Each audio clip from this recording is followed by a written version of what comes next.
es mío, esto es mío. Claro que yo puedo. En mi proyecto somos curiosos, valiente, luchador Y soñador. Hay que soñar en grande. Y yo sueño con lo más grande. Si hablamos de honestidad, Vayan y pregunten. porque yo soy honesta de verdad. nunca dejo de pensar en lo demás. Así soy yo, Así soy.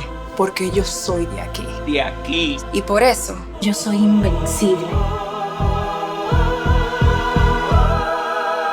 Cuando los dominicanos creemos en nosotros mismos, somos invencibles. Lo sabemos porque somos Banreservas, el banco de todos los dominicanos.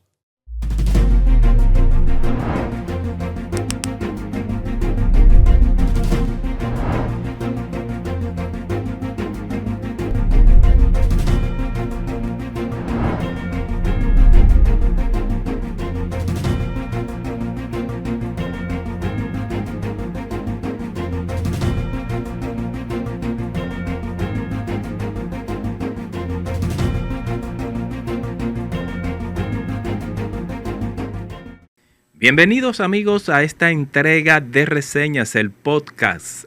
Bueno, con noticias nuevas, Yarit, Adelaida Martínez. Adelaida se pasó a las estrellas orientales. No creo. Esos son los colores de la Navidad. Me habían dicho que te pasaste a las Verde estrellas. y rojo. Y los colores No de un creo. Super Saiyajin que me enseñó uno de los chicos ahí.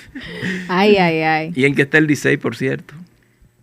El Licey está en la tabla en tercer lugar, creo. No, el escogido. Las Águilas. El escogido que está en tercero. Estate Ahí era que él tranquilo. quería llegar. Pero no, hay que ser objetivo. Yo soy liceísta, pero yo soy objetiva. Yo creía que te había cambiado el. Que nos ha sorprendido las Águilas y hay un detalle con el tema de las Dime, Águilas. a ver, sí, ¿qué Los pasa? muchachitos nuevos que le han dado paso son los que están haciendo el trabajo. El trabajo. O sea, Sí, los novatos. eso debe ser una reflexión para Sí. la mayoría de la Sí. gente que no quiere retirarse Sí. cuando ya Exacto, le toca cuando le retirarse. Que Son la muchachitos- temporada Porque esos muchachos pasada. quieren venir a triunfar. Claro, ¿no? y juegan con el quieren- corazón. Exacto. Ya los otros van como a lo mismo, Sí, Hay lo un mismo, desgaste. sí. Y buscan destacar también. Y yo creo que eso Ujú. que menciona Adela también es importante. O sea, hay que retirarse también. Sí, Claro. por ejemplo, Algunos les Cano tocaba. ya debería retirarse. Ya, ya. tú diste todo. Y que fue ovacionado durante el juego Con, en toda, Puerto con Rico. todos los honores que se ha Sí, ganado en claro. el terreno de juego, pero ya. Le toca. O sea, Todo tiene su época y su momento. No, yo no quiero ver a Canodi que en una serie del Caribe cuadrado en el home. Otra Caramba, vez. ya le toca. Ya. Eso Así sí. algunos políticos. Caramba. Ya.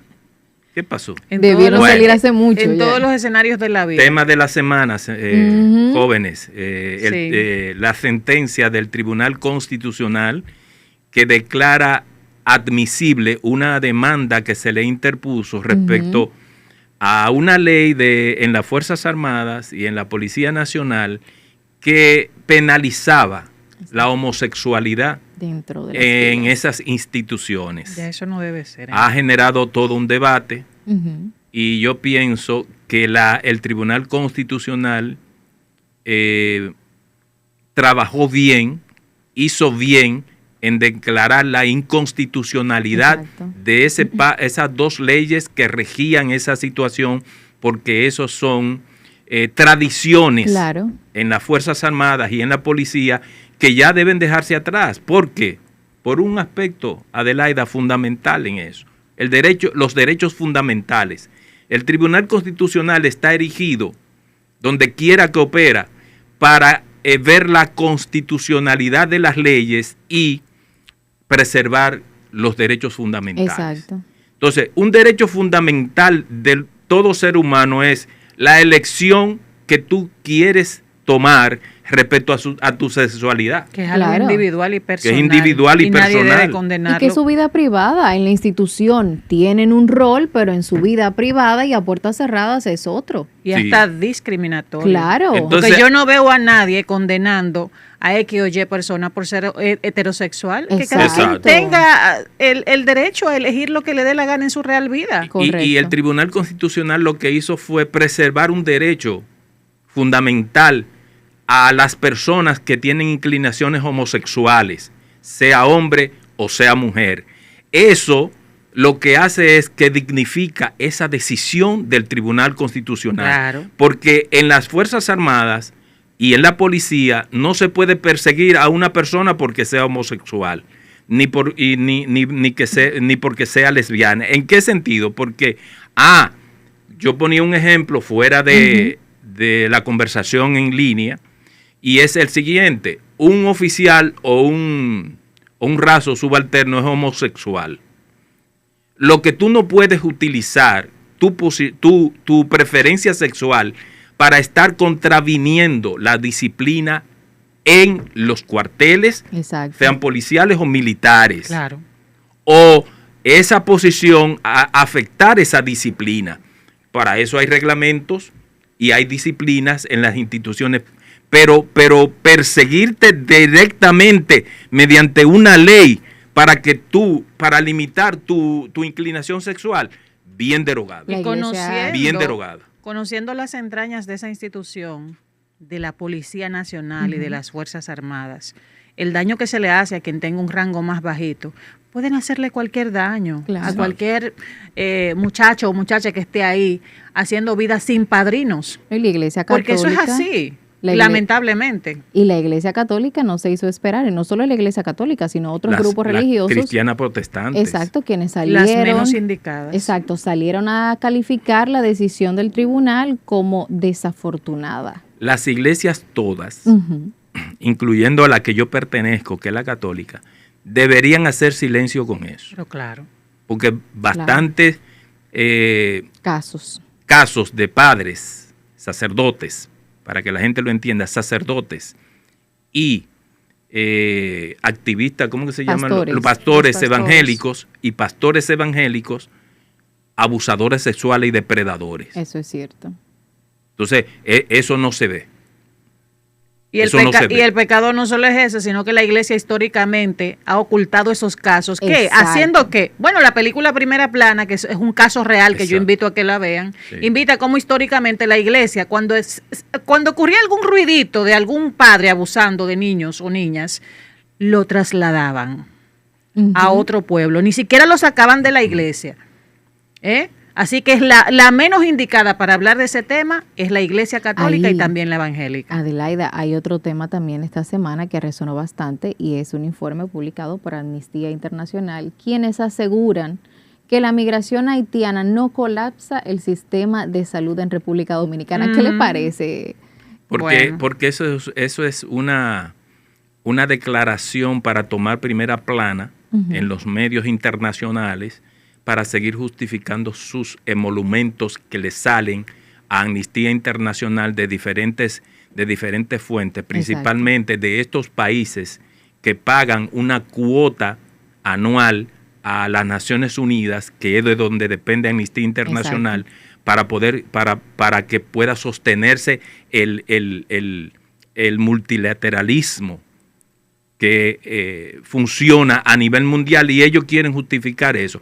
No lo justifiquen con mentiras. Exacto. Vengan aquí a República Dominicana a ver si no colapsa el sistema de salud y el sistema educativo también. Exacto. Porque hay escuelas en donde nada más hay en aulas repletas de estudiantes haitianos. Eso es correcto.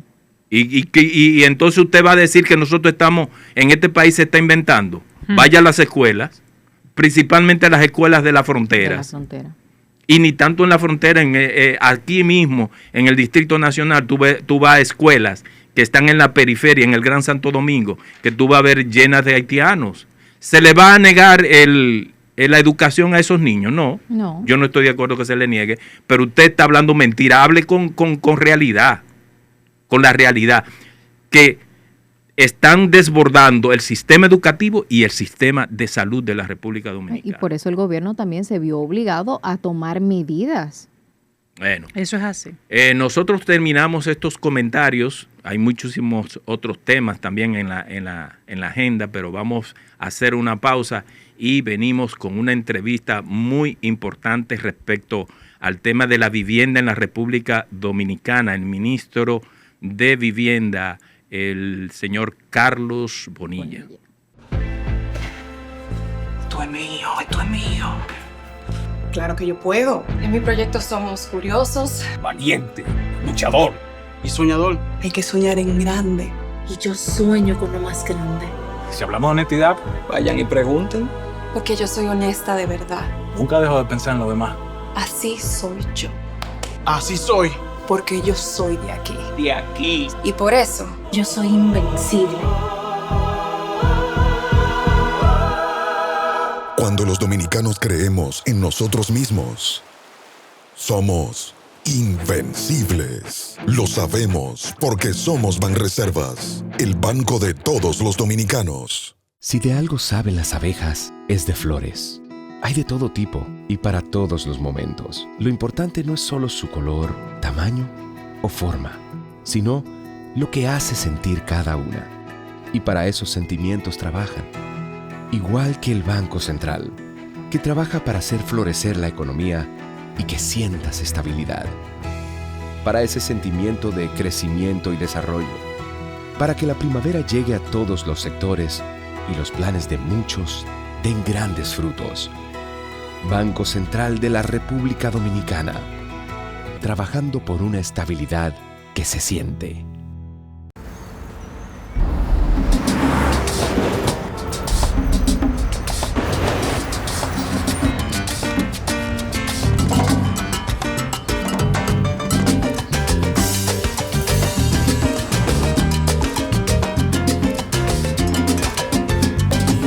Si hay algo que sabemos en RD, es fajarnos en equipo. En cada inning de la vida, jugamos por nuestra gente. Sin importar la distancia ni el tiempo, el cariño siempre se siente. Porque donde hay un dominicano, hay alguien brillando por lo suyo. Con Remesas Banreservas recibes dinero fácil y seguro. Dile a los tuyos que te envíen a través de nuestros remesadores aliados o usando nuestra app Remesas Reservas con cargo a su cuenta o tarjeta. Banreservas, el banco de todos los dominicanos. El día que yo tuve mi accidente, yo iba camino hacia la casa de mi primo. Yo levanté la bicicleta y me caí. Fui a donde Jeffrey y él me llevó a mi casa. Y yo lo vi que llegó el muchacho en una bicicleta con ella de mano. Y yo le dije, ¿qué te pasó? Y me dijo que me caí. Y mi reacción fue llamar al 911. Cuando Jeffrey llamó al 911, ellos vinieron y me montaron en la camilla. Después me trasladaron al hospital. Yo me siento satisfecho porque llegaron rápido para llegar aquí, que la distancia medio lejos. Llegaron rápido. Sistema Nacional de Atención a Emergencias y Seguridad 911. Unidos, salvando vidas. Volvemos con ustedes en esta entrega de reseñas, el podcast. Señores, muchos temas, Yarit y Adelaida, en la agenda nacional. Hablábamos en la introducción del programa en relación a lo que dijo Amnistía Internacional respecto a las escuelas, principalmente se refirió a salud, pero nosotros le agregamos las escuelas. Y a propósito de ese tema, el líder de las bandas criminales de Haití, conocido como Barbecue, amenazó no solo a las autoridades haitianas, sino hasta los Estados Unidos. Y hablábamos fuera de récord que yo les decía a ustedes que las autoridades le va a tomar su tiempo, pero esas pandillas van a ser eliminadas. Yo tengo la fe de que sea así, porque el pueblo haitiano necesita tranquilidad y paz para poder enrumbarse por el camino del desarrollo. Estas bandas que controlan buena parte del territorio haitiano no permiten el desarrollo de ese país, porque nadie en su sano juicio va a ir a Haití a invertir en nada. Claro. Porque todo es un riesgo de que lo secuestren o de que te asesinen. Entonces, ya hay una determinación de la comunidad internacional de pacificar a Haití. Bueno, y también, y no solamente eso, de hecho, las amenazas de parte de Barbecue surgen en el contexto luego de que fueron eliminados ciertos grupos de la pandilla de los 400 mauosos. Entonces, ahí empieza él con sus amenazas a la policía de Haití, a los Estados Unidos, y también advirtió a la población a mantenerse en su casa porque ellos van a tomar represalia. Y es como usted dice, tomará su tiempo, pero debería empezar esa marcha.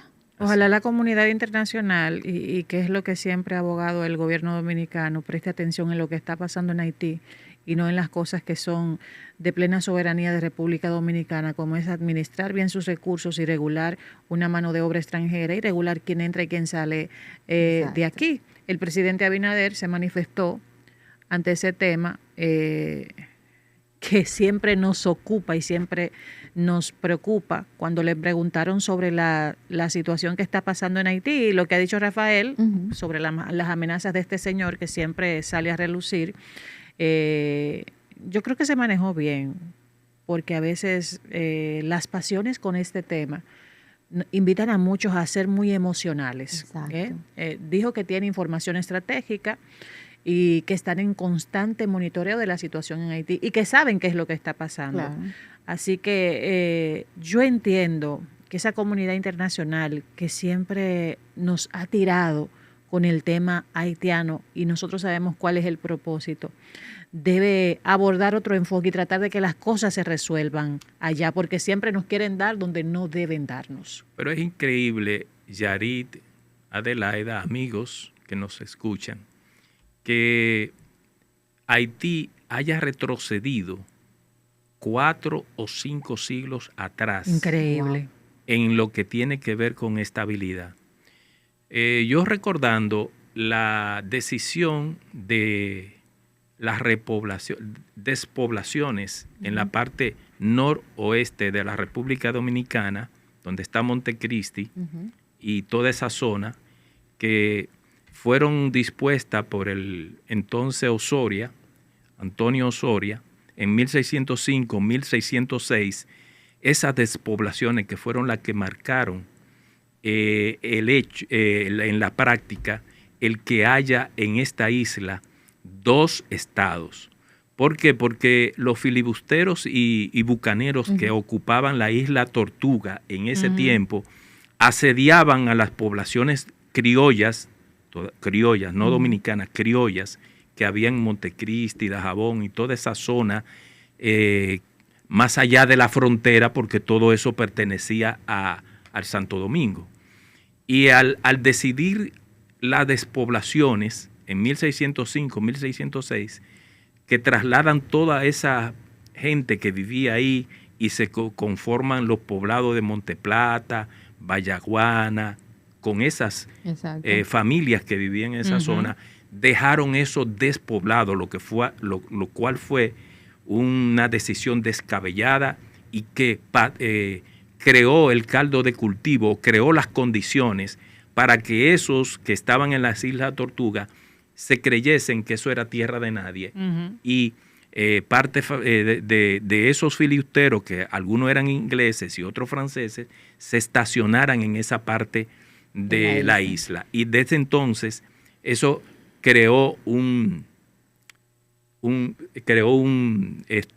dejó eso, esa situación, y ahí es que yo entiendo que fue el error de España de tomar esa decisión de trasladar a esa familia. Entonces, hoy Haití vive la misma situación de inestabilidad, de falta de políticas de todo tipo, y entonces tiene que venir la comunidad internacional a intervenir para poder pacificar ese territorio. Mi fe no llega tan lejos. Usted siempre lo ha dicho. Mi fe no llega tan lejos, pero vamos a ver lo que pasa. Uno tiene siempre que ser optimista. Bueno, usted lo ha dicho. Cuando usted empezó ahí abordando esa parte, yo me trasladé a cónchale, pero fue el primer país que se liberó de la esclavitud. Y mirándolo desde esos tiempos hasta ahora, ¿hacia dónde va una nación? Debe ser hacia adelante, hacia avanzar, hacia progresar, hacia estar en un estatus de más desarrollo, de más nivel educativo, pero Haití no. Más del 50% de la población es analfabeta. Así es. Es el más pobre de América. Es una situación que en vez de avanzar ha ido para atrás, ha retrocedido en comparación con otras naciones. Nosotros nos ponemos de ejemplo, que estamos al lado de ellos, que somos un ejemplo de economía para la región. Y tenemos ese país al lado que tenemos que cargarla en muchas situaciones, en muchas cosas. Y es triste, ojalá de verdad que uno desea que las cosas allá cambien y que haya una luz en el camino, porque a nosotros nos conviene que Haití esté bien. Sí. Nos conviene, de verdad que sí. Otro tema también en la semana. Antes que pase a otro tema, yo quiero cerrarlo con un dato. Adelaida hablaba del porcentaje alto de analfabetismo que hay en Haití. Yo que viajaba mucho a Haití, yo te decía, Yarit, fuera de récord, es que hay que ir allá para saber los laberintos de hacinamiento en que viven las familias pobres haitianas. Pero hay que saber, por ejemplo, lo siguiente. En mis viajes hacia Haití, yo le decía a un colega nuestro, es difícil bajar el analfabetismo en Haití por lo siguiente. ¿De dónde van a buscar los alfabetizadores? ¿En qué idioma se va a alfabetizar? Una buena pregunta. Entonces, en estos días, alguien que yo vi en las redes sociales, no dominicano, un extranjero que conoce mucho, no recuerdo el nombre, planteaba que Haití se debía comenzar por enseñarle otra lengua. Otra lengua. Yo creo que eso es una tarea y una tarea muy, muy ardua y muy difícil. Y ahí recae la desigualdad, porque hay muchos haitianos que son pocos, que es de la élite haitiana, que salen a estudiar fuera de su territorio y saben más idioma que cualquiera. Claro. Así es. Pero esa gente yo no sé, una estrategia, esa fuga de cerebros. Sí, claro. Pero esa gente no creo que estén dispuestos a venir de París o de Toronto, donde están, o en Canadá, en cualquier otro punto a venir a alfabetizar en las lomas haitianas, en esos batalles que hay en Haití. Que sería la verdadera lucha y la verdadera batalla. Porque la educación... No muy cómodos desde otro sitio, hablando en pro y en beneficio de su país, vayan allá. Sí. Pero es que hay y traten de hacer algo. De pertenencia. Es ahí donde interviene. Porque yo digo alfabetización porque no va a avanzar ese país como no va a avanzar este país si no se elimina el analfabetismo. Claro. El gobierno de Danilo Medina avanzó bastante en el tema del analfabetismo porque dedicó muchos recursos a eso.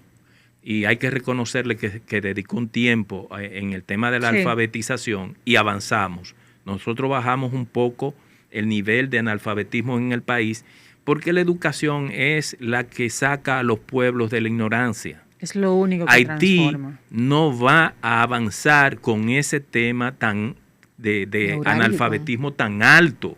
Claro. Pero entonces yo me preguntaba, cuando iba allá al colega, le decía, ¿en qué idioma van a alfabetizar? En creol. La mayoría de los haitianos no es francés que hablan, es creol.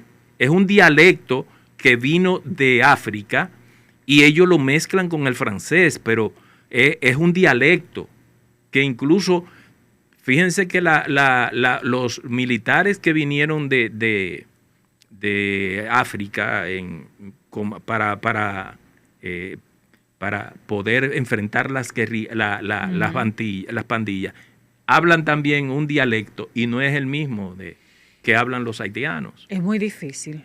Es muy difícil, o sea, ¿cómo es que van a avanzar? Es complicado. Bueno. Haití está lleno de complejidades hasta para las soluciones.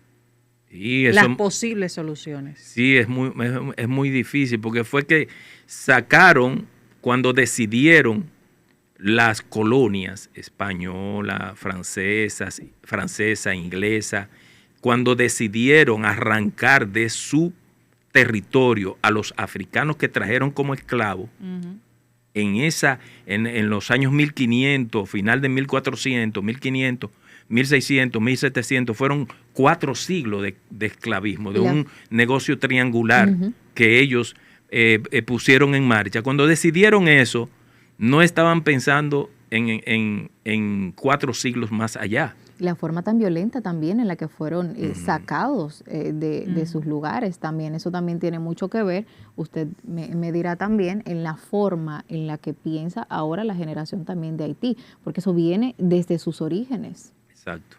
Y hay que ver cómo esa gente eran lanzados en los barcos negreros, eran lanzados como mercancías para ser traído a toda América, no solo a esta isla. Exacto. Lo trajeron a toda América, América del Sur, aquí en el Caribe, en todas las islas del Caribe, Jamaica, República Dominicana, Puerto Rico, Cuba y México, donde llevaron esclavos. Y todos esos esclavos fueron, como hemos dicho, traídos a la fuerza. O sea, ninguno de esos esclavos le pidió a esos esclavistas venir a este territorio. Entonces, con unos idiomas, porque eran tribus. Ellos vivían en tribus triviales y fueron traídos a nuestra isla para someterlo a una esclavitud espantosa que acabó con ellos. Y yo creo que el tema de la educación es tan importante porque esa clase de inmigrantes que carecen de un nivel de educación, de formación, por eso es que son rechazados, no solo en naciones de un nivel más o menos parecido, sino en naciones más desarrolladas que no quieren ese tipo de inmigrantes. Ocurre con los latinos en Estados Unidos que no manejan el idioma inglés. Eso ocurre es así. lo mismo. El tema de Haití es un tema muy complejo que tiene muchas aristas. Y pasando también a otros temas, aquí en la semana, muchos temas, ¿verdad?, importantes, entre ellos los cambios que realizó el presidente Luis Abinader en la OPRED y en la ETED. Realizó 2 cambios, tanto en el director de la OPRED, a raíz del apagón, justamente hace una semana, y el presidente los defendió. El apagón nacional. El apagón nacional. Así es. Cambios que el presidente habrá recibido informaciones muy confidenciales, ¿verdad?, para tomar esa decisión, pero fue de sorpresa. O sea, la gente entendía, pero lo hizo en un momento en que nadie lo estaba esperando. Exacto. Y primero porque el metro ha funcionado. Correcto. O sea, ha funcionado. El metro de Santo Domingo ha funcionado. Y hay que seguir cuidando que siga funcionando. Que siga funcionando porque es miles y miles, millones de personas que utilizan ese metro al mes para transportarse de Villamella al centro de la ciudad, del centro de la ciudad a Villamella, del 9 de la autopista Duarte o de los Alcarrizos para venir al centro de la ciudad, y que es un servicio que la gente masivo que la gente ha estado utilizando porque es un transporte seguro, efectivo, eficiente y digno y seguro. Exacto. O sea, que tiene esas 3 cualidades. El metro de Santo Domingo hay que cuidarlo. La extensión que se va a inaugurar próximamente hacia los Alcarrizos tiene que tener la misma estándares de calidad, de seguridad y de confianza en la población que tiene el metro, la primera línea del metro, que no había tenido inconveniente. Entonces, han nombrado ahí a un joven. Yaelisa Tavares, que está en la OPRED ahora, en sustitución de Rafael Santos, y de Alfonso Rodríguez Tejada como administrador general de la empresa de transmisión eléctrica dominicana. Esos fueron los 2 cambios en la ETED. En sustitución, el del ETED de Martín Robles Morillo. Sí. Bueno, yo creo que, y es cierto, porque la gente como que no se esperaba, como que uno entendía que dieron el reporte de lo porque que pasó, se estaba esperando que un se informe iba a dejar pasar, que todavía no lo han entregado. Exacto. Pero señores, con cosas tan delicadas como esa, yo creo que todo gobernante debe dar un mensaje para que el que esté ahí cuide que esa cuestión, para no decir vaina, para que cuide que esa cuestión no se vuelva a repetir, porque eso es terrible y tiene muchas pérdidas millonarias para la nación. Y los servicios públicos, los servicios públicos tienen, Yarit, Adelaida, tienen una cantidad de gente que los utiliza diariamente, y esa gente demanda que esos servicios públicos funcionen. Que funcione. Y la pena que le da a uno cuando toda esa gente se tiene que trasladar a pie, porque es que no dan abasto. El transporte público, los carritos y eso no puede. La cantidad de gente caminando por encima del puente a pie. Ay, no, esas cosas no deben volver a pasar. Entonces, ese tipo de situaciones, bien hace el presidente con destituirlo. Yo pienso que ese director de la OPRED duró demasiado. Para mí, duró demasiado tiempo. El presidente se toma y sabrá cómo lo maneja, porque esa es su facultad exclusiva. Exacto. Pero para mí duró mucho tiempo, porque es que cuando tú tienes a un gerente como Diandino Peña, que tú puedes decir lo que tú quieras de él, lo que quieras, pero es un gerente. O sea, Diandino yo lo conozco, es un gerente. Un gerente. Oye, estuve ahí desde el inicio. Un gerente y conoce el metro, hizo el metro. Exacto, claro. Conoce la estructura y hizo el metro, pero gestionó. Puede tener otras debilidades, eso le corresponderá a otros decirla, pero es gerente. Te resuelve el tema y te funciona el metro. Esa es la verdad. Bueno, la verdad lo demostró durante los años que estuvo ahí a la cabeza de la administración. Pero bueno, yo no sé si ustedes... Y en la ET no sé cuál fue el tema, porque en la ET yo no sé cuál fue el tema. La opinión pública nacional. Estamos a oscuras. La opinión pública nacional, no, porque tú sabes qué pasa con la ET, la que tiene que ver con esa planta que de San Pedro de Macorís fue la que generó la de San Pedro de Macorís. La cadena. Quisqueya, creo que se llama, Quisqueya, generó la caída en dominó de todas las otras plantas y sacó del aire, incluso del servicio, a la nueva que hizo Danilo, ¿cómo que se llama? Punta Catalina. Punta Catalina. Así es que, bueno, pues dejamos ahí y volvemos. Y ahora, el bateador se prepara con 2 outs.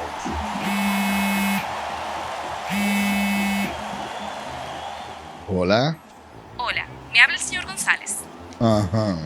Le llamamos porque usted es un cliente preferencial y queremos ofrecerle nuestra tarjeta Gold, la cual tiene infinitos beneficios, entre ellos descuentos en supermercados, salones de belleza, farmacias y acumula puntos para viajes al extranjero, incluso a la luna. Hay mejores formas de evitar llamadas no deseadas. A través de la aplicación de ProUsuario, ahora puedes solicitar que te excluyan de los listados de marketing de las entidades financieras. Descarga la app en Google Play y App Store.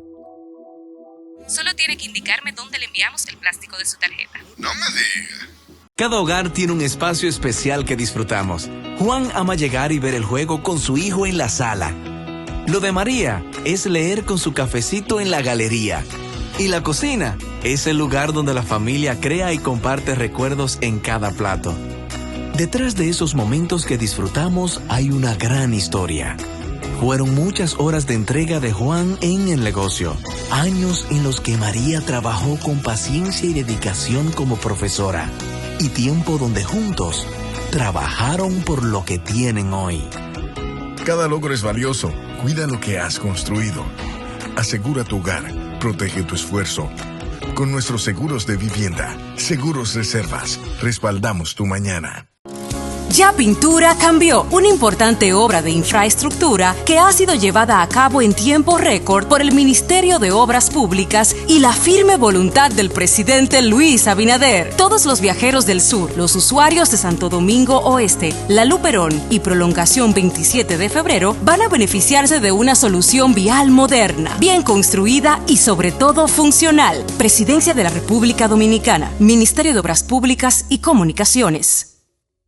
Así como cuidas los muebles de tu casa manteniéndolos limpios y ordenados, cuídalos de tu escuela, pues es tu segundo hogar. Lo mismo que es un deber de maestras y maestros cooperar con el cuidado de las aulas. Mientras nosotros en el Ministerio de Educación, a través de infraestructura escolar, nos ocupamos de mejorarlas, dándole mantenimiento, ampliándolas, construyéndolas seguras para que en la escuela te sientas tan bien como en tu casa. Cuidemos juntos la escuela, es tu segundo hogar. ¡El reto es de todos! Infraestructura escolar, mejores escuelas, mejor nación. RANUR, consultores en comunicación estratégica y tecnologías. es una empresa dedicada a la asesoría de organizaciones privadas, públicas y de personas, con fuertes fundamentos en las nuevas tecnologías de la información y la comunicación. Su CEO, el periodista y consultor Rafael Núñez, acumula una vasta experiencia en el periodismo y la comunicación.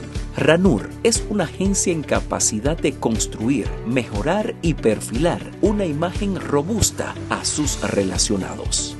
Los partidos políticos y las instituciones de carácter público están obligados a cambiar las viejas formas de llegar a sus públicos. RANUR es una empresa con 12 años en el mercado, laborando con integridad y transparencia en los ámbitos del periodismo, la comunicación gubernamental, las relaciones públicas, el posicionamiento reputacional digital, la ingeniería social y la gestión de crisis. Para construir una reputación sólida en el ecosistema digital o en los medios tradicionales, RANUR te acompaña por el camino correcto.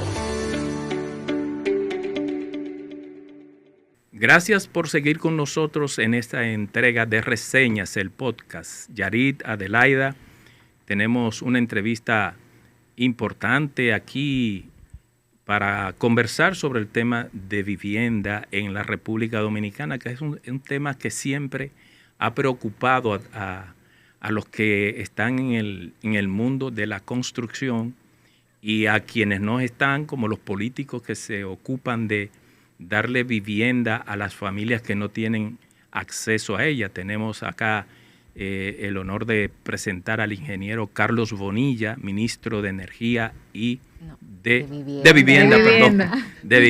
¿Cambió el decreto? Sí, sin hablar con el presidente. Como estábamos hablando del tema de las plantas eléctricas, el metro y todo eso. De Vivienda y Edificaciones. Así es que bienvenido al programa. Bienvenido. Muchísimas gracias. El honor es mío, don Rafael, y todos los que nos están viendo. Un saludo afectuoso. Gracias por la sintonía. Sí, uno se queda con el chip. Sí. Pues nada, entrar inmediatamente a lo que pudiera ser una conversación ligera respecto. Ustedes encuentran la institución que está dirigiendo ahora, ingeniero, como un instituto, una dirección, y pasa a ser un ministerio. ¿Cuáles son las razones que llevan al presidente y a ustedes convertir el INVI en el Ministerio de Vivienda y Edificaciones? Bueno, lo primero es que había un compromiso desde el plan de gobierno de hacer del INVI un ministerio y de eliminar lo que era la OISOE anteriormente y pasar todas las carreteras que tenía la OISOE a obras públicas y que obras públicas se dedicara solamente a hacer infraestructuras viales y que hubiera un ministerio de vivienda y edificaciones, que es una rama de la ingeniería, que se encargara de todo lo que tiene que ver con viviendas, que son edificaciones, y edificaciones como por ejemplo hospitales, universidades, centros gubernamentales y otro tipo de edificaciones, que pasara a un ministerio con esa especialidad.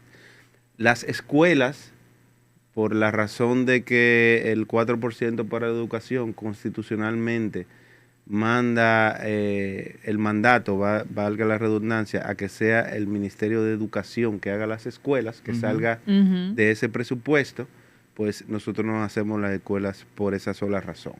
Ya. Ese giro que se le ha dado ya, haciendo que esa institución pasara a ser un ministerio, ¿cuál es el impacto que ha tenido en estos 5 años?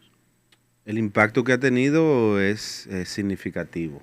Primero, envía un mensaje poderoso de que el presidente está interesado en que el acceso a la vivienda tenga más solidez, más herramientas legales, porque un ministerio tiene muchas herramientas legales y presupuestales para poder resolver ese problema, que básicamente es con dinero que se resuelve. Sí. Entonces se envió al Congreso esa ley se aprobó, fusionamos todas esas instituciones, la hacemos más pero con menos personal. Tenemos ahorros en el orden de 150 millones de pesos anuales solamente en personal. Ese personal lo reubicamos a otros lugares y eso fue en el 2021, o sea que fue bastante rápido que se hizo esa fusión. Usted sabe que cuando se fusionan bancos duran años fusionando. Solamente el manejo de la cultura de una institución a otra, pues se gasta. Se lleva mucho tiempo. Se lleva mucho tiempo y dinero. Y esto se hizo relativamente rápido. Tenemos una institución ya que puede dar muchos resultados en materia de viviendas, más de 20,000 viviendas. Se han beneficiado a más de 100,000 dominicanos en esos solos rubros. Reparaciones de vivienda, más de 50,000.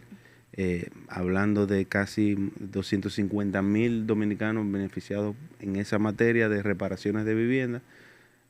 Obras hospitalarias, más de 24 centros hospitalarios entregados, 1,350 camas entregadas. Ningún otro gobierno ha hecho tanto en materia de puesta en funcionamiento de camas hospitalarias, 4 centros universitarios entregados, donde el acceso a la educación le queda más cerca a las personas de su provincia. Tienen que gastar menos dinero en traslados, en comida, en hospedaje, todo eso beneficiando a las personas que ahora se motivan a inscribirse en esas universidades. Y ahora recientemente, mañana vamos a poner en funcionamiento la primera parte de la cárcel de Las Parras, más de 2.500 privados de libertad que van a poder entrar ahí. Ya hay cientos de presos durmiendo en ese centro porque a nosotros nos gusta entregar las cosas ya funcionando. Así mismo hacemos con los hospitales. ¿Tenían debilidades esas cárceles cuando ustedes llegaron? Ahí voy, un problema, una emergencia nacional. La cárcel sobrepoblada en más de un 150%. Y ahí está el MIBE dando resultados y el gobierno dando resultados de los problemas más grandes que aquí había y ya se están solucionando. O sea que nos sentimos muy orgullosos de lo que hemos realizado después de que se creó el ministerio, después que asumimos esa función. Agradecido del presidente de tomarnos en cuenta y de darnos la oportunidad de servir a nuestro país. Y también muy orgulloso de pertenecer a este gobierno. ¿Y a cuánto asciende, Adelaida, la inversión en Las Parras y cuáles son las cualidades de este nuevo centro penitenciario? La inversión en Las Parras, hecha por nosotros, fue de 2,000 millones de pesos aproximadamente. Con eso, pues nosotros terminamos la cárcel. Ese presupuesto fue, a petición mía, validado por una comisión de notables encabezado por el magistrado Suberoiza, y ahí estaban todos los decanos de universidades de ingeniería de las universidades más prestigiosas de aquí, que validaron todo eso. Fueron a campo, vieron todo lo que se tenía que hacer. Ahí no se tenía abastecimiento de agua, no se tenía una subestación eléctrica que había que hacer, las calles no estaban pavimentadas. Todo eso está de la primera fase. Y ya hay, entre ayer y ayer se cocinaron muchísima comida. Ya los presos están comiendo a una hora específica. Ya esos presos que estaban antes, o privados de libertad, que le dicen, privados de libertad que estaban en La Victoria, ya están en condiciones humanas, recibiendo una comida a una hora específica, durmiendo en condiciones que no son deplorables. Recibiendo entrenamientos de diferentes tipos que ahí se van a hacer. O sea, se ha avanzado bastante en ese sentido. Ok. Está finalizando el año, ya como quien dice 2025 se termina, se pasa balance. Aquí tenemos los logros de estos 5 años. Dentro de esos proyectos, en su trayecto como funcionario, ¿cuáles han sido los que más han impactado, pero en términos personales? ¿Cuál entiende usted ha sido el que más le ha emocionalmente impactado como ser humano y como funcionario? Bueno, es una pregunta difícil porque son temas que ayudan mucho a las personas. Temas de salud. Ese mismo de la cárcel. Ese mismo de la cárcel. Pero los temas de salud, o sea, se salvan vidas literalmente ahí. y tú ves cómo estaban algunos hospitales a nosotros llegar y cómo están ahora, la diferencia de la calidad de los equipos, de los instrumentos que tienen los médicos para hacer su trabajo, pues del cielo a la tierra. Pero también una vivienda, cuando tú le entregas una vivienda nueva a una familia que antes vivía en una casita de madera y zinc, en condiciones que cuando llueve se le mojaba dentro de la casa, y ahora viven en una vivienda nueva con su título, o sea, le cambia la vida también, y eso te llena de alegría y emoción. Pero también las universidades que no cogen, digamos, esas premuras de estar trasladándose a otra provincia que le queda lejísimo, y ahora están recibiendo clases en su propia provincia. Todo eso son obras que a uno le llegan. Pero sí te puedo mencionar que las reparaciones de vivienda, que son casas que están en muy mal estado, Sí. son casas que tienen los pisos de tierra, y que cuando llueve se le enloda la casa, los niños se enferman, incómodos, se le mojan todos los muebles,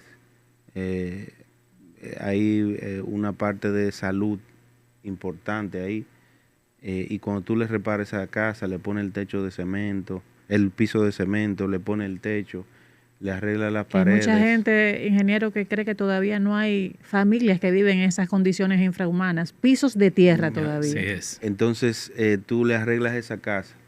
Hay un video por ahí que anda que la familia, después que le arreglamos la casa, empieza a llover y empiezan a llorar de la alegría. Mira, no está lloviendo aquí adentro. Wow. Entonces, dime tú. Eso sí, eso es y una tremendo. pregunta. Usted habló del tema, ingeniero, de salud. Yo sé que ustedes han estado enfrascados en la ciudad de la salud. ¿En ese complejo, en qué consiste y cuál es el trabajo que ustedes han hecho ahí? Que Bueno. he visto al doctor José Joaquín Puello hablar maravilla en este Ujú, programa sí. de lo que ustedes han hecho ahí. Bueno, lo entregamos ya. Ya está entregado al 100%. Nosotros... ¿Qué tiempo le llevó desde que lo tomaron hasta el final? Nosotros lo encontramos, ese centro aproximadamente, el complejo a nivel general, en un 30% para terminar. El hospital José Joaquín Puello, que es el hospital clínico quirúrgico, faltaba como un 65% para terminar, porque ese es el hospital que estaba más retrasado. Ujú. Estamos hablando de un complejo de más de 770 camas, gigante, a nivel regional, no hay nada similar. Entonces, solo el hospital clínico quirúrgico, que lo completamos en un 65%, estamos hablando de que son 200 camas, que eso es mucho. Sí. Un área de quemados gigante. Ahora si hay alguna catástrofe nacional donde mucha gente sale con herida, ¿verdad?, de quemadura, tú puedes llevar a mucha gente ahí al mismo tiempo, cosa que aquí no había anteriormente. Hay para Entonces, responder. Entonces, son cosas que el país necesita, necesitaba, y ya están disponibles y ya están funcionando. Usted hablaba anteriormente de sus logros, pero ¿cuáles son los retos y proyecciones que tiene el Ministerio de la Vivienda para este próximo año? Bueno, tenemos algunos hospitales que tenemos que todavía terminar, como el Hospital Traumatológico de San Cristóbal, el hospital... Es el que está en Yaguate ahí, que están Yaguate. haciendo. Eso va rápido. Va rápido, yo pasé por ahí, lo vi. Va rápido. Sí. El hospital de Mao también lo tenemos que terminar. Un hospital en Villa Vázquez también que estamos haciendo, también nos hace falta terminar. Uno en Nisibón. Pero todo lo que hemos terminado, terminamos la ciudad sanitaria, terminamos la primera parte del que era el San Vicente de Paúl, que ahora es el Ángel María Gatón, que está en San Francisco, que lo entregamos recientemente. 300 y pico de camas, 360 camas tiene ese hospital y entregamos 166. Ya está funcionando, el SNS lo tiene a su disposición. El Hospital Traumatológico de Higüey lo entregamos, el MUSA, que era una emergencia nacional en su momento, ya está que operando. tenía más de 30 años ese hospital construido. Ya está operando, ya está funcionando. El hospital aquí en Santo Domingo Norte, el Mario Tolentino Dip, 200 y pico de camas, también está funcionando. El hospital Padre Villini, que cuando llegamos también era una emergencia, también está funcionando. O sea que el hospital de Sajoma, que también lo terminamos, el de Jarabacoa, el hospital de Esperanza en Valverde, en fin, son muchos hospitales que ya hemos entregado y quizás mucho más de lo que nos falta por entregar. O sea que se ha hecho un trabajo, 24 centros hospitalarios, solamente en ese rubro. Y las universidades, en Baní entregamos una universidad, en Azua entregamos una, en Cotuí, en Atomayor. Ahora en menos de un mes vamos a entregar la de Neiva. O sea que se ha hecho un trabajo. Yo hablaría más de lo que ya se ha entregado en vez de lo que falta por entregar. Ingeniero, brevemente, se nos acabó el tiempo. Estamos hablando de una inversión en esos 5 años aproximado. 60.000 millones de pesos aproximadamente. 60.000 millones de pesos. Y antes de que se vaya, brevemente me gustaría, como es el ministro de la Vivienda, que nos hablara un poquito a cuánto ha descendido el déficit habitacional, partiendo del hecho de que ustedes también construyen proyectos. Sí, esa es muy buena pregunta. El déficit habitacional es una situación que pasa en todos los países, rico, pobre, no importa. Hay problemas de déficit habitacional. Aquí el déficit es de 1.4 millones de viviendas. Nosotros somos el gobierno que más ha hecho para reducir el déficit habitacional. 20.000 viviendas nuevas y 55.000 viviendas reparadas. Estamos hablando de 75.000 viviendas que se han mejorado en total. Y eso representa un 0.5% del déficit. Eso es increíble. O sea, no solo en este país, en cualquier país. ¿Ahí están incluyendo en ese cálculo las de familia feliz o no? Sí. También, porque son viviendas que el gobierno, que la gente dice a veces que es bueno aclarar ese punto. No, que esa vivienda no la está regalando el gobierno, es que el gobierno nunca ha regalado vivienda. No. El INVI donaba el 60% de la vivienda y el otro 40% lo cobraba. Lo que pasa es que no lo cobraba bien. El gobierno del presidente Abinader ha eficientizado ese proceso. Ese 40% que antes cobraba una institución del gobierno, que usted sabe muy bien, don Rafael, que el gobierno no es bueno cobrando. No. Y no le conviene cobrar bien tampoco, ¿verdad? Así no funciona la cosa, hay que cobrar. Pero hay que cobrar. Entonces, miren, nosotros no somos los que vamos a cobrar, el que cobra el banco. Sí. Exactamente. No, pero el esquema que han hecho es muy bueno. Entonces, es el mismo esquema de antes, lo que pasa es que es eficiente. Y funcional. Porque aparte de que el banco cobra de verdad, y con eso se hacen más viviendas, y no es bueno que las viviendas sean 100% regaladas, porque la gente la aprecia más también. Eso pasa, yo lo creo. Eso pasa en hay ejemplos de muchos países que dejan el apartamento vacío y se vuelven y se mudan a donde están, pero si le cuesta sudor, no lo dejan. Sí. Entonces, también eso hace que las viviendas todas tengan su título. Así. Don Rafael, ahí no hay un caso que no haya una vivienda porque tiene que tener su título para el banco. Exacto. Pero también no hay un caso de doble asignación, que eso es lo que más había antes. Sí, problemas. 3 gente con la misma vivienda Así y no se sabe de ninguno de quién. Venía un gobierno nuevo y volvía y daba la vivienda y ya el que se la habían dado anteriormente. Qué barbaridad. Había un tema. No hay ni un caso de eso. Y ustedes tienen un departamento allá que yo he visitado en donde agilizan la entrega de títulos muy bien, junto con la oficina que está titulando. No hay un militar en un proyecto de eso de vivienda que nosotros hemos entregado del gobierno. Todo eso pagan su mantenimiento. En vivienda todavía hay militares. Todavía hay oficinas del INVI y ahora del MIBET resolviendo casos, resolviendo problemas. Todos esos proyectos el Estado no tiene que pasar por ahí, no tiene que invertir un peso, se manejan solos. O sea, se ha hecho un trabajo bueno. Que la población se ha beneficiado y estamos muy contentos con lo que se ha logrado. Ingeniero, muchísimas gracias. La conversación para nosotros fue corta porque hay muchos temas que tratar con usted, pero ya el tiempo es un dictador. Así es que muchísimas gracias por aceptar nuestra invitación. Y estaremos aquí siempre para servirle. Pues el tiempo es como mi mujer, que es una dictadora. Así bueno, no se mete en problemas. Todas. Recordarle a nuestra audiencia que nuestro contenido está disponible a través de la plataforma del Nuevo Diario Podcast, en nuestro canal de YouTube Reseñas el Podcast, y también que este contenido llega a ustedes gracias a la Asociación Popular de Ahorros y Préstamos APAP, porque en APAP tu entrega es tu mayor fortuna.